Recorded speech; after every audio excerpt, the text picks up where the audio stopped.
Just so you know, I was actually a waiter once. I worked at a popular local restaurant during one holiday when I was a poor college student at the time. And as so many waiters can attest, you have lots of interesting experiences when you work in a restaurant, you know. I hate people who would literally forget what they ordered. People skip out without paying. People yelling at me. But I also had people who loved me and tipped me. It was one of my first real jobs, and it was a tremendous learning experience for me. Normally, the booze would come with a lot of soap from the market to be used in food preparations on Thursdays since it was a market day. As usual, we were supposed to assist in offloading them from the car and packaging them in the store. One day, due to the number, we agreed to carry at least 2 boxes at a go until when our boss realized, and she said unto us, "Just carry at least one thing at a time." She was a nice boss. Though it took us a little bit longer, we were not tired as we would have been if we could have carried 2 boxes at a go. Though it got me thinking of how cool could it be if life was just like that. I mean, at least one thing at a time. Unfortunately, sometimes life is not always like that. Often, you'll be going through different challenges and different experiences all at the same time, you know, dealing with your relationship problems, your financial problems, your spiritual problems, your career, trying to balance your emotions, and perhaps solving your kids' issues all at the same time. But you can't let go of one thing for the other. You have to learn how to do both simultaneously. Because at times, when I'm barely done fixing one problem, and as if it's not enough, there comes another, and another, and another, and the circle continues. And it can be tiresome at times, and it can cause burnouts, and leave you asking, when and where does it stop?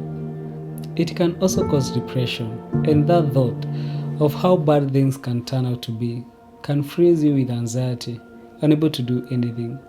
But it's important to realize that life is more like a battle, with every thought, every intention, and every action directed towards solving a problem or avoiding a problem.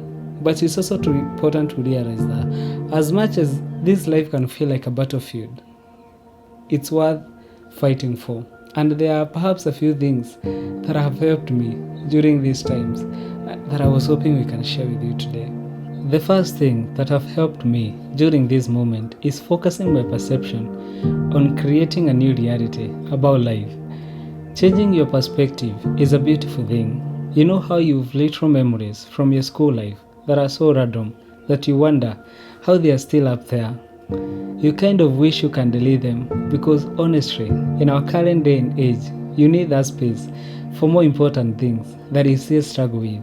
I have this memory, I can't remember the context, but our English teacher during our Form 4 class told us that it is one of those things that you hope for that you never achieve.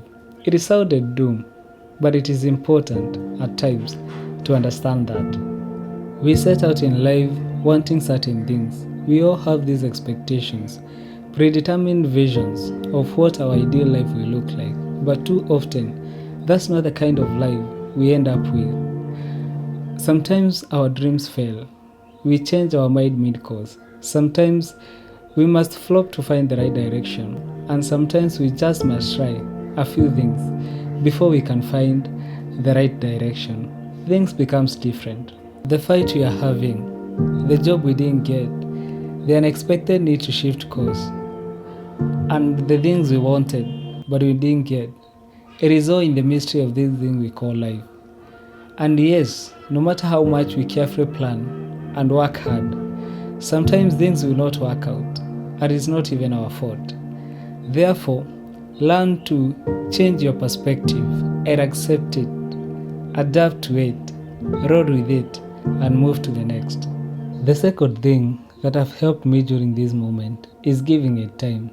You see, in order to develop good quality, it takes time, it takes endurance. Time heals, just like wine. There are things that get better with time. especially emotions. Emotions are simply emotions, which means that they cannot last. And no matter what you're feeling right now, there is a whole moment in front of you, and it's all on you. And you think you're late, you think you're behind, you think you're off schedule, and you think you missed the mark. But all you got is possibilities and choices right in front of you. The trick is, no matter what you're feeling right now, control the way you respond to the things that you are going through. Never make a permanent decision based on a temporary feeling. Remember, it too shall pass. The third thing that has helped me during this moment is by taking small steps. One of the things that the Word has taught me, especially through writing my book, Becoming an Excellent Student, is to never underestimate the power of taking small steps. Is through writing one page at a time, editing a chapter at a time, that now I have a complete book. Therefore, you have to be willing to start small, but many people don't want to start small. But once you start small, it will give you an opportunity to grow and to develop.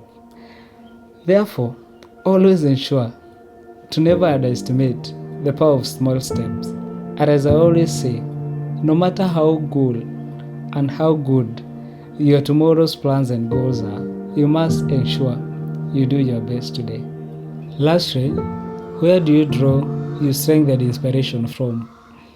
I don't know about you, but I found Jesus Christ, a strong tower, to cast all my worries and burdens to, because He cares. Whenever I feel overwhelmed, that feeling of I'm not enough, it makes me wanna pray harder, seek harder, and ask for more grace. Because the question the Word is asking today are too complicated to just be answered by a degree. The problem people are facing requires divine intervention. Equally, reading, listening, or watching to motivational art and spending time alone is such a personal thing for me that helps me to think of all my opportunities and makes me want to spend all the chances to better my life. Of importance though is that being able to find and hold inspiration is key to becoming successful in your endeavors. If you lack inspiration, you generally lack motivation and patience, which does not end well. Whatever it is, please find it, because without it, it will be a long and difficult road. But once you find your inspiration, sometimes you may fear of the road, you may hit speed bumps, it may be difficult, but your inspiration will be your northern star to guide you until you reach to your goals. Therefore, find it and use it to become the best version you can possibly be. Life doesn't stop for you to hurt. It will not stop turning because you are in pain or you're not feeling good. So whenever you find yourself in this situation, you can try by changing your perspective and realizing that you cannot control everything. Some things will work for you and some things will not. Also, you can give it time. Time heals, just like wine. There are things that get better with time. Also, you can decide to start small, and that will give you an opportunity to grow and to develop. And lastly, the question begs itself, where do you draw your strength or inspiration from? Use that and let it propel you to the next level. Otherwise, thank you so much guys for watching. It is my pleasure as always to be speaking to you. Remember to subscribe, remember to like, and to even share at my social media pages. But until next time, thank you and happy learning.